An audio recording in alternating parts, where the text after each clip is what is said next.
ओडिशार हृदय कुहाଯାଉଥିବା सिमलीपाल केवल वन्यजंतुरे भरपूर ताहा नुहे, यह प्राकृतिक संपद एवं उत्कृष्ट कृषि को मध्य प्रोत्साहित करिथाए।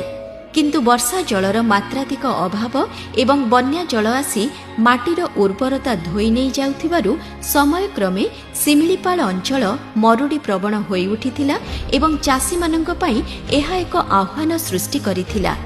मरुड़ी जोगु सृष्टि हेउथिला कृषि एवं खाद्य सुरक्षा पई विपद।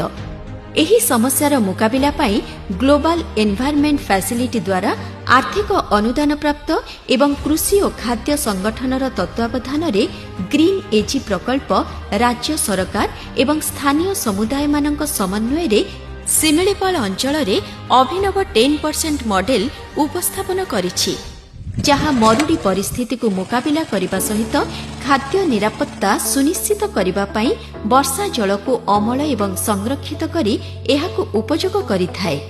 एहाकु 12 मीटर लंब, 12 मीटर प्रस्थ एवं 2.5 मीटर गभीरता विशिष्ट जल अमल संरचना पई एक सुखिला एवं उच्चतर स्थान रे निर्माण करा जायथाए, जहाँ वर्षा दिने ऊपर मुंडरू तलकू आसुथिबा पानी को संरक्षित करिथाए एवं जमी सुखिला पड़िथिबा समय रे एहा जलसेचन रे सहाय्य करिथाए।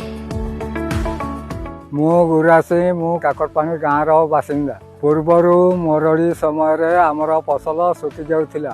आगरू मरुड़ी होउथिला, चाषर असुविधा होउथिला। एठी जेउ 10% मॉडल पोखरी हे गला, एही पोखरी रे वर्षा जल रही पारुछि। एबे आमर धान चाषर अमल बेसी हो पारुछि। आमर एई खराटी चाष मध्य एठी हो पारुछि। 10% मॉडल माध्यम रे एही नूतन जलसेचित जमी गुड़िकरे खरीफ ऋतु रे मरुड़ी प्रतिरोधक सहभागी धान चाष करा जायथाए। संरक्षित वर्षा जल को व्यवहार करी कृषक माने वर्तमान मरुड़ी परिस्थिति रे सेमानकर फसल वृद्धि करि पारुछंती। परिवार एवं संप्रदाय पई खाद्य सुरक्षित मध्य रखि पारुछंती।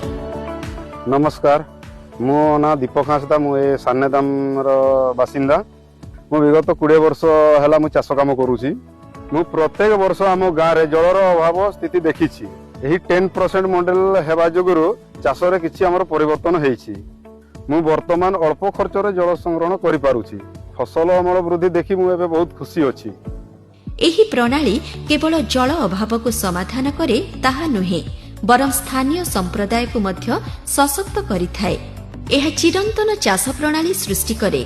जलवायु परिवर्तन रे हेउथिबा असुविधा समय रे एहा खाद्य निरापत्ता को सुनिश्चित करैथाए।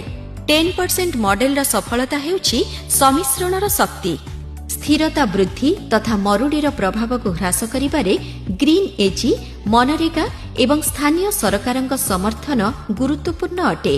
10% मॉडल सह सिमलीपाल अंचल केवल चाष को बंचाई खाद्य निरापत्ता को जे सुरक्षित करुछि ताहा नुहे, एहा भविष्यत कृषि को मध्य आगकू बढ़िबारे सहायक हेउछि।